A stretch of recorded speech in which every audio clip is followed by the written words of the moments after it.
Bonjour, mesdames, mesdemoiselles, messieurs, bonjour, Nabilaï Moussa Kamara, depuis Bruxelles, cher contre guinéen.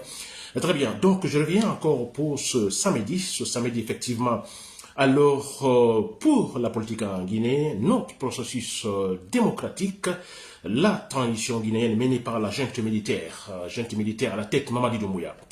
Très bien, cher contre guinéen. Alors, j'espère d'ailleurs que vous me suivez, très bien. Alors, j'ai ce thème d'information pour ce samedi matin. Alors, je dis, quand les grands rendez-vous politiques ou les grands moments politiques s'approchent, l'État politise les ethnies. C'est dommage. Oui, ça, c'est une remarque. Je crois que vous-même, vous pouvez faire la remarque, n'est-ce pas, à chaque fois qu'on annonce les grands rendez-vous politiques ou les rendez-vous politiques sont proches, alors vous ne remarquez pas quelque chose, n'est-ce pas, les ethnies politisées. Et qui fait cela? C'est l'État. Cher Guinéen. Voilà, c'est mon titre d'information. Voilà, pour les détails, chers Guinéens. Alors, c'est vraiment dommage, je le disais hier dans un autre direct, que la transition du Mamadi Doumbouya est un échec, du moment que, en fait, elle a raté l'objectif précis. Ça, je vous le dis, précis, il était question effectivement de refonder, de responsabiliser les institutions de l'État. Là, il faut toujours le dire. Mais c'est pas qu'est-ce qu'on peut dire autrement. Le problème est là, n'est-ce pas? Alors, totalement raté, et surtout quand je vois sur le terrain ethnique, hein, des comportements ethnocentristes, alors d'ailleurs qui, voilà, se sont intensifiés, comportements ethnocentristes négatifs, franchement, c'est dommage, et nous sommes dans la transition, chers conterguinéens. N'est-ce pas?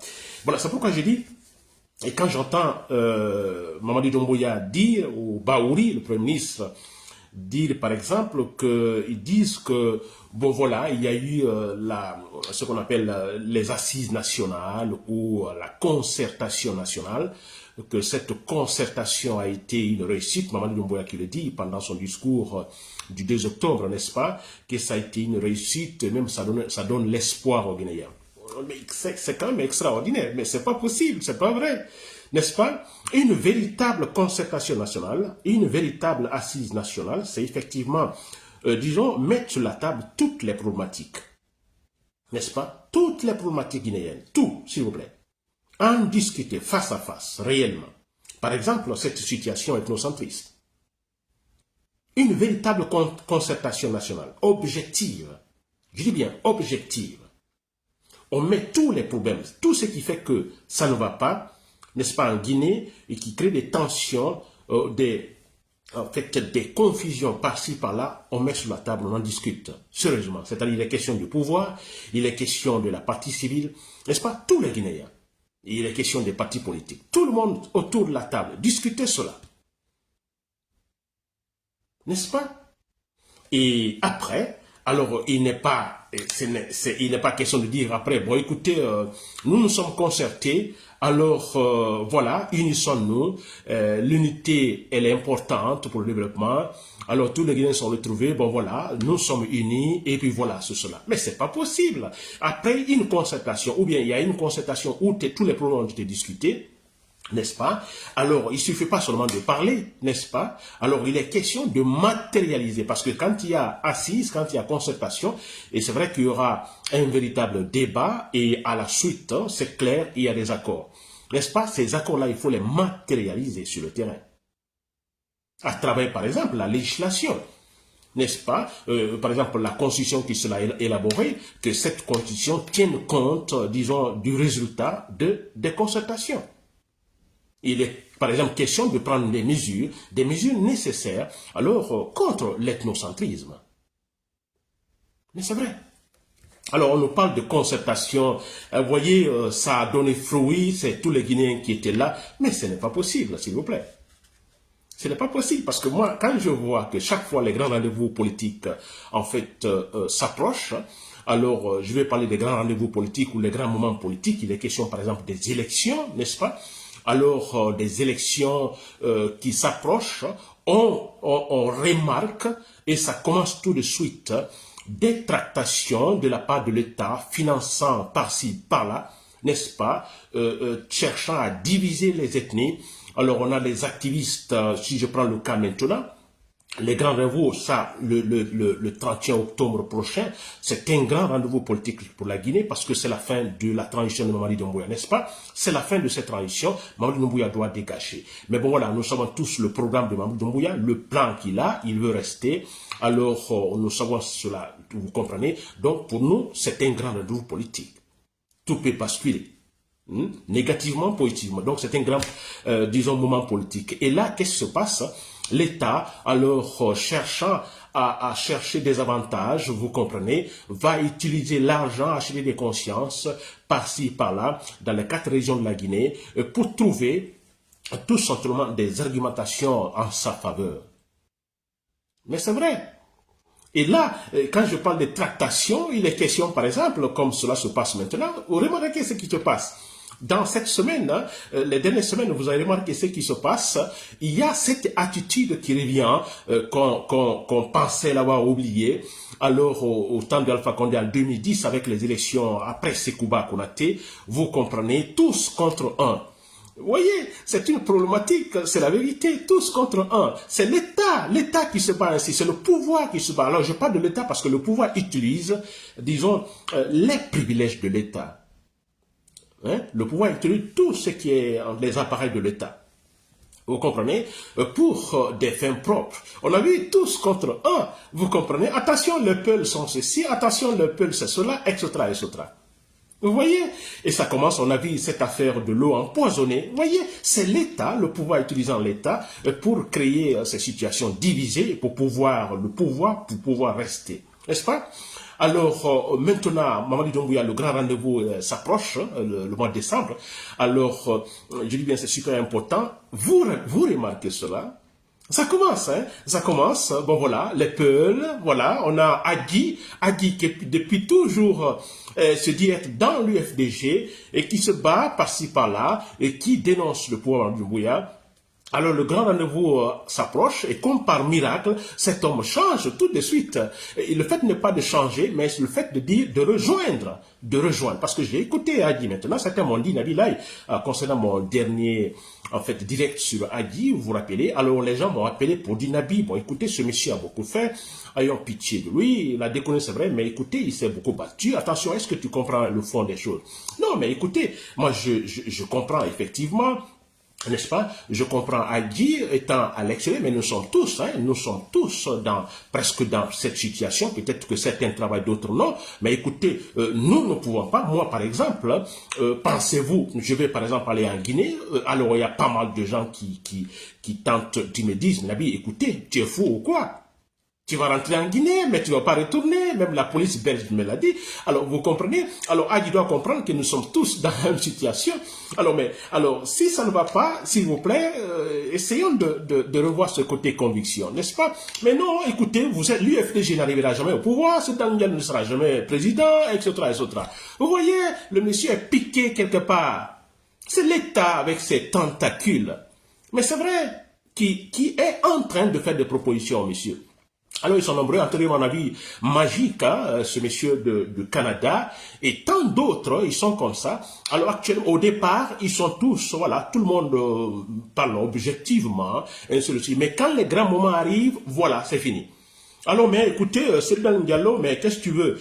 C'est ci, c'est cela. Et on entend Magique dire, bon, écoutez, si vous remarquez, en fait, l'UFDG, ce parti, c'est la communauté. Alors, tous les fédéraux, ce sont des peuples partout dans le monde, ainsi de suite. On dit ça maintenant à l'approche des grands rendez-vous parce que l'État est en train, effectivement, de politiser l'ethnie. Alors, quand je dis politiser l'ethnie, alors, on entend politique, il est question de l'organisation.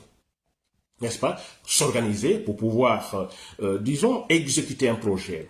S'organiser bien pour pouvoir atteindre un objectif donné. Alors, en politique au pouvoir, alors, voilà, pour pouvoir arriver au pouvoir. Alors, politiser une ethnie, alors, utiliser l'ethnie, alors, dans le but d'avoir, effectivement, des avantages, des aides pour pouvoir arriver au pouvoir. N'est-ce pas? Ou tout simplement pour pouvoir casser son adversaire. C'est ça, politiser l'ethnie, et c'est ce que l'État fait. Et ce que Mamadi Doumbouya aussi, Alpha Condé l'a fait, Mamadi Doumbouya est en train de le faire. C'est dommage, n'est-ce pas? Très bien, mais ce que moi je vais dire. Je disais l'autre fois qu'en Guinée, il y a ce qu'on appelle la polarisation ethnique. N'est-ce pas? Nous avons les 4 régions, nous avons des ethnies en Basse-Côte, n'est-ce pas? Nous avons la Moyenne-Guinée, la Haute-Guinée, la Guinée forestière. Nous avons des ethnies. Alors, quand on parle d'ethnie, il est question de groupes de gens, alors qui, en fait, disons, se ressemblent culturellement, ou qui partagent, en fait, certains faits sociaux de grande importance. Je prends par exemple l'ethnie, n'est-ce pas? La langue que vous parlez, n'est-ce pas? Alors, c'est super important. Alors, vous l'avez en commun. Ou même des traits physiques, la constitution physique, vous l'avez, disons, à peu près en commun. Vous comprenez? Ça, c'est l'ethnie. Alors, comparé, par exemple, parce que quand je parle d'ethnie, donc il y a un élément, disons, qui vous unit. Alors, si nous prenons individuellement, moi, par exemple, j'ai un caractère, je peux être malinqué ou cognaqué, mais avoir un caractère différent d'un autre cognaqué ou d'un autre malinqué. Vous comprenez? Là, c'est différent. Mais l'ethnie, alors, il y a un problème de groupe, vous comprenez? Alors, nous partageons un fait social ensemble. N'est-ce pas? Alors, si vous remarquez la Guinée, c'est cela. Vous prenez la basse-côte, nous avons les Soussous avec une certaine caractéristique donnée. C'est vrai. D'abord, la langue Soussou, c'est cela. Et il y a des faits sociaux. Vous prenez même, en fait, l'art culinaire Soussou, vous comprenez. Alors, la danse Soussou, tout cela. Vous partez en Moyenne-Guinée. Il y a aussi la langue Peul, n'est-ce pas? Qui est ce phénomène alors autour duquel alors se trouve ce groupement culturel, les Peuls. Il y a même les caractéristiques physiques également. Vous comprenez? Alors vous allez en Haute-Guinée, c'est la même chose. Il y a l'ethnie, il y a les faits, je dirais, sociaux, etc., etc., le type de mariage, comment se marier, comment... Vous voyez, tout ça. Et en Guinée forestière, c'est la même chose. En fait, l'art culinaire, la langue, disons, la culture, tout cela. Vous remarquez? Alors, ça veut dire quoi? Quand nous nous trouvons dans une telle situation, alors que j'appelle groupe ethnique, n'est-ce pas? Alors, sans le vouloir, c'est automatique, il y a un certain sentiment qu'on a envers l'autre. Moi, je parle la même langue que ce monsieur, n'est-ce pas? Alors, nous partageons la même culture, automatiquement, il y a un sentiment. Mais c'est vrai, il y a un sentiment, vous comprenez, je dirais sentiment de considération parce que nous partageons la même culture, nous partageons la même langue, nous, en fait, nous avons des ressemblances parlant, disons, des caractéristiques physiques. N'est-ce pas? Mais c'est vrai, même si nous nous retrouvons à l'extérieur. Moi, par exemple, je donne un exemple. Alors, ici en Europe, j'ai une fois... En fait, en ce moment, c'était des trucs qu'on appelle, c'était, voilà, des box pour les téléphones. En ce moment, on n'avait pas encore l'Internet comme maintenant. Alors, le cyber, donc pour les téléphones. Alors, je passais là pour faire un appel tout de suite. Alors, de l'autre côté, dans la cabine, j'entends, moi je suis dans une cabine en train d'appeler, de parler au téléphone. Alors, juste la cabine à côté, j'entends quelqu'un parlant le cognaqué. N'est-ce pas? La langue cognaquée. Alors, tout de suite, hein, ça retient mon attention. Moi, je finis mon appel. J'attends que ce monsieur sorte de la cabine parce qu'il y a quelque chose qui a retenu mon attention. La langue qu'il est en train de parler. Vous comprenez? Qui me rappelle tout de suite la famille, etc., etc. Vous voyez cela? C'est normal. Ce n'est pas interdit, ça. Alors, le monsieur sort, on se salue, alors on se fait connaissance tout de suite. Vous voyez? Ça, c'est normal. Alors, moi, par exemple, je suis né à Kindia. Il suffit que j'entends quelqu'un ici, dans la ville, qui parle Soussou, qu'il soit homme ou femme, mais tout de suite, je suis intéressé, je vais tout simplement saluer la personne. Vous voyez ce que fait la langue, qui crée un certain sentiment de relation. Très bien. Alors, quand on essaye d'envoyer ce fait au niveau politique, n'est-ce pas, c'est gravissime. Ça peut être très grave. Ça peut être grave. Alors, grave, dans une situation où on a beaucoup de polarisation ethnique, beaucoup d'ethnies.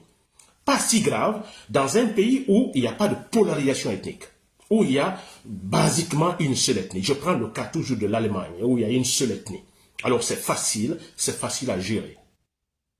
Mais dans un pays où il y a beaucoup de polarisation, c'est difficile. Alors, quand on politise l'ethnie, ça crée des problèmes. C'est l'État même qui, en fait, politise. N'est-ce pas? Très bien. Alors, qu'est-ce qui se passe? Et là, c'est un peu grave. Remarquez ce qui se passe. Parce que moi, je ne comprends pas.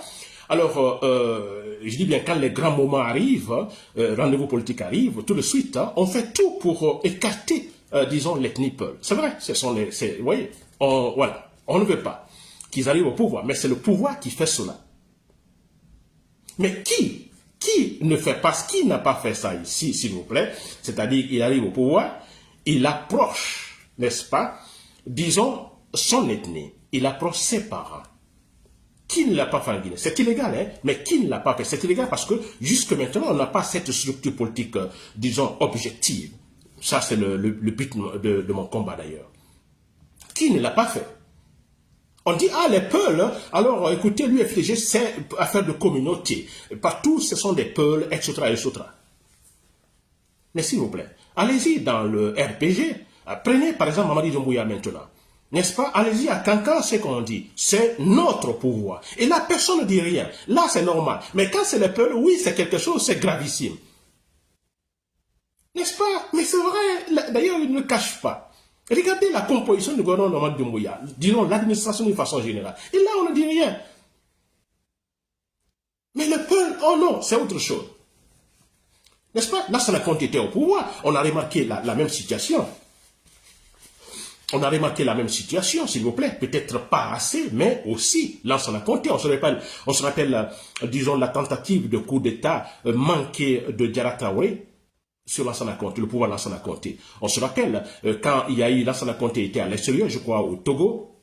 Alors, le coup a échoué, mais pendant, disons, le déroulement de l'événement, de la tentative de coup, écoutez, certains ont pensé que, bon, c'était déjà une réussite, n'est-ce pas? Donc, ils sont sortis se manifester. Et ceux-là qui sont sortis de manifester, la majorité, c'était des Malinqués. Des Malinqués. Alors, tout de suite, on annonce donc que non, le coup a échoué, a été avorté. Le coup d'État manqué. Et quand Lansana Conté est rentré en Guinée, triomphalement, et qu'est-ce qu'il a dit? Parce que d'abord, quand le coup a échoué, on a eu donc une sorte de révolte de la population de Conakry, majoritairement Soussou, contre ceux-là qui s'étaient manifestés pensant que Lansana Conté était déjà tombé. Alors, ils ont cassé tout ce qui appartenait à ceux-là qui sont sortis se manifester, majoritairement des Malinqués. N'est-ce pas? Et quand Lansana Conté est rentré, alors qu'est-ce qu'il a dit? N'est-ce pas? C'était l'erreur fatale de Lansana Conté aussi en tant que président de la République. On ne peut pas tenir certains discours. Alors Lansana Conté a dit, on dit, bon écoutez, ils ont tout cassé, hein, des Malinqués, alors ils ont perdu tout ici. Lansana Conté dit, Wo Fatara. Et puis il le dit en Soussou, Wo Fatara. Et il s'est adressé à qui? Au Soussou. S'il l'avait peut-être dit en français, hein, vous l'avez bien fait, ouais, peut-être on pourrait nuancer un peu. Il dit, Wo Fatara, donc s'adressant directement à son ethnie, vous l'avez bien fait. Vous voyez cela? Mais là, ce n'est pas un problème quand c'est un Soussou ou autre. Ce n'est pas un problème, s'il vous plaît. Et Dadis Camara est arrivé au pouvoir. Quand Dadis est arrivé, s'il vous plaît, qu'avez-vous remarqué au niveau de la fonction publique? Partout dans l'administration. On a vu des forestiers débarquer à Conakry, s'il vous plaît, dans l'armée, les forestiers partout. Mais c'est vrai.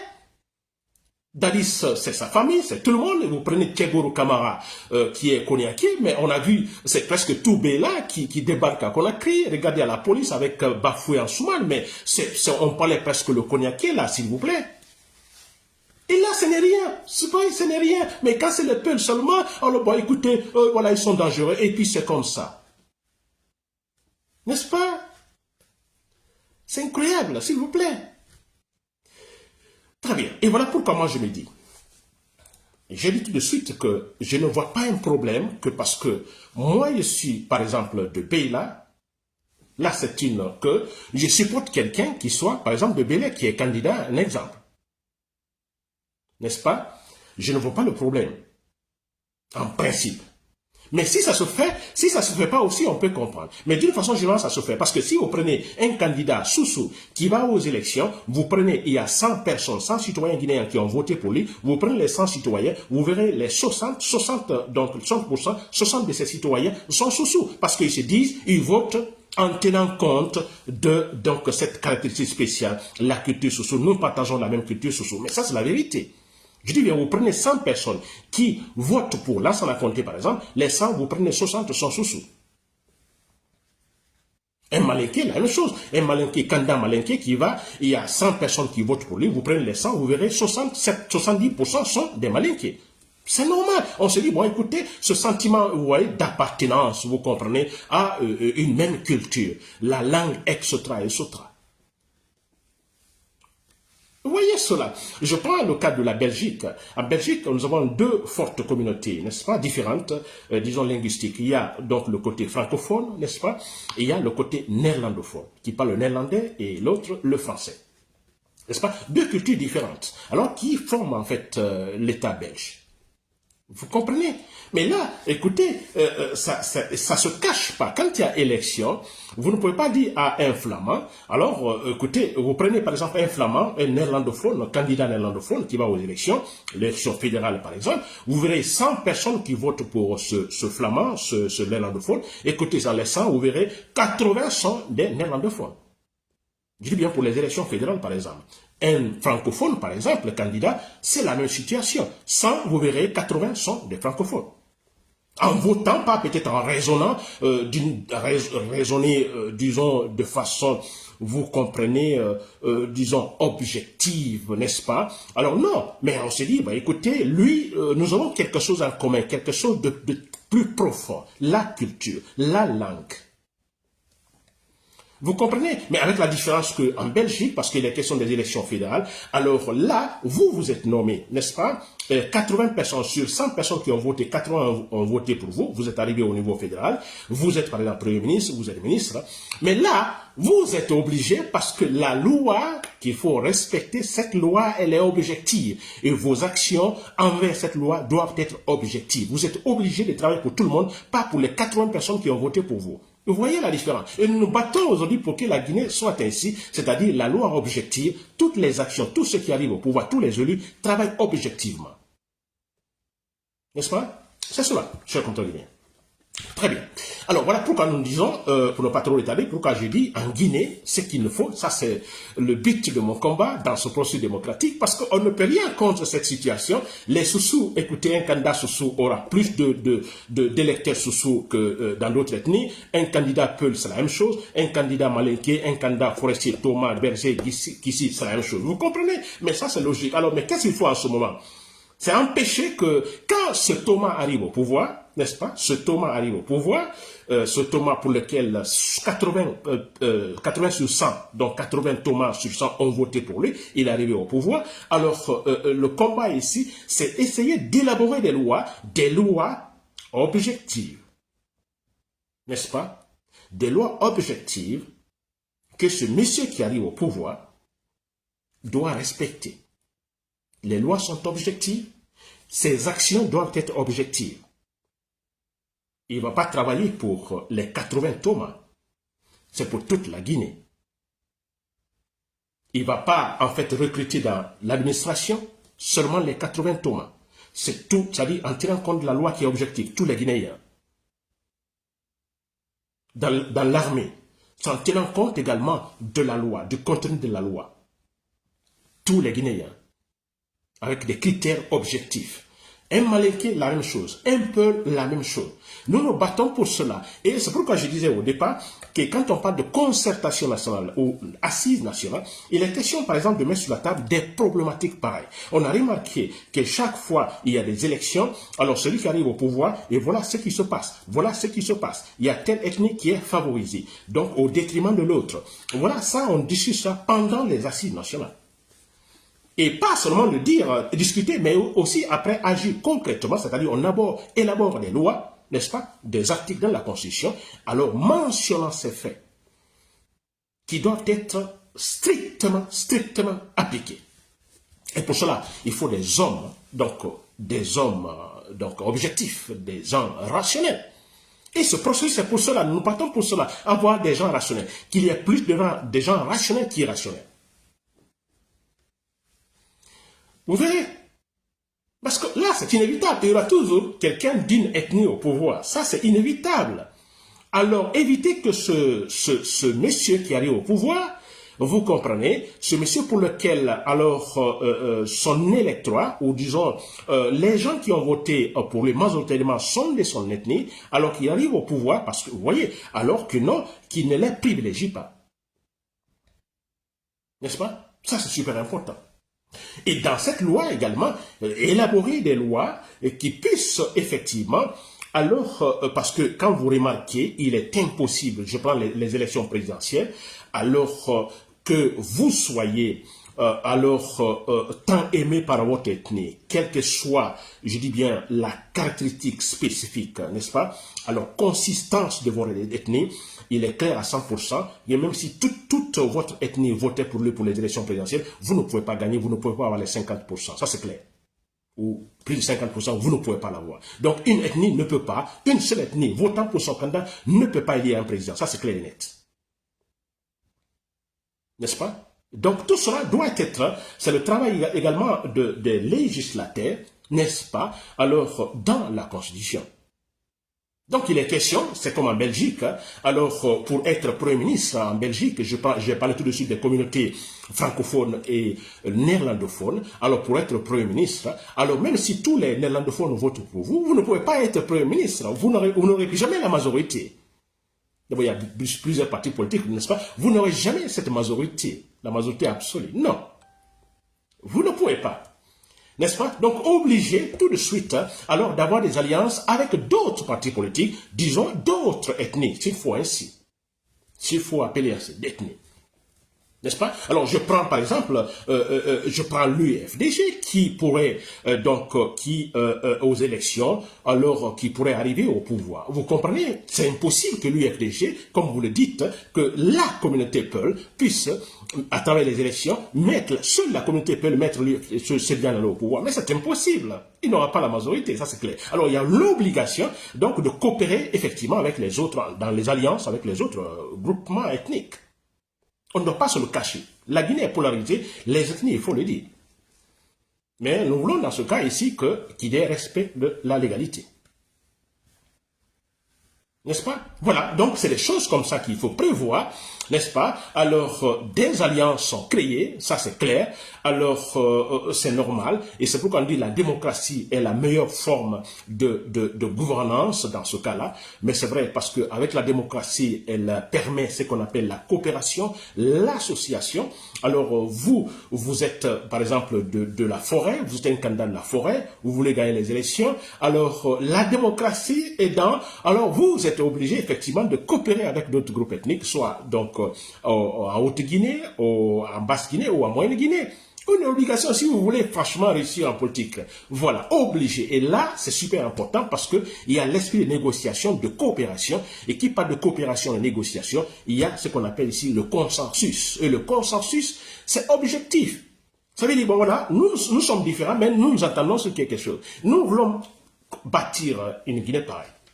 N'est-ce pas? Alors ceux-là qui disent maintenant, ah les Peuls sont comme ci, la communauté Peul c'est comme ça, mais et les autres communautés, vous n'en parlez pas, qui font pire d'ailleurs. D'ailleurs, on n'a jamais eu un président Peul, s'il vous plaît. N'est-ce pas? C'est incroyable, chers compatriotes guinéens. Voilà, donc j'espère que vous m'avez compris, alors que je dis à tous, c'est quelque chose qu'il ne faut pas se le cacher, je dis à tous les citoyens Peul, n'est-ce pas? Les citoyens Peul, citoyens Soussou, citoyens Malinké, citoyens forestiers. C'est clair, on ne doit pas se gêner défendre sa communauté. Non, on ne doit pas se défendre. C'est l'État qui politise l'affaire, l'État qui politise. Mais on ne doit pas se défendre parce que c'est logique, c'est normal, c'est naturel. On a en fait des ressemblances, disons, au niveau, disons, du fait social, de la culture. C'est normal. Maintenant, si l'affaire est politisée, alors d'accord, faites ce que vous voulez, faites-vous voter par votre ethnie, tout ça, mais vous ne pouvez pas arriver au pouvoir parce que là, vous n'aurez pas les 50%. Vous êtes obligé à 100% également d'avoir des alliances. Et comme ça se passe actuellement, et quand on parle de l'UFDG, on dit, ah, ce sont les Peuls seulement, et ainsi de suite. Mais ce n'est pas vrai, nous le savons très bien, c'est faux. Mais bon, voilà, c'est une façon, parce qu'on ne veut pas l'individu, en fait, Cellou Dalein Diallo, lui n'a jamais arrivé au pouvoir, alors on crée toute une histoire rocambolesque. Mais ça, c'est franchement... Voilà.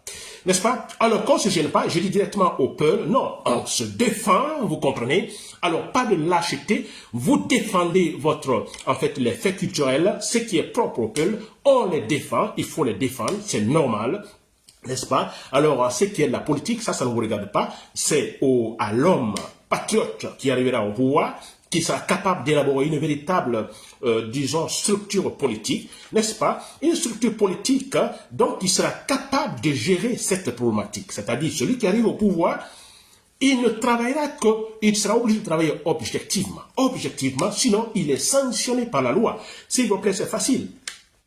Voilà, chers compatriotes guinéens, c'était Nabilaye Moussa Kamara, depuis Bruxelles. Merci pour l'écoute et bon week-end.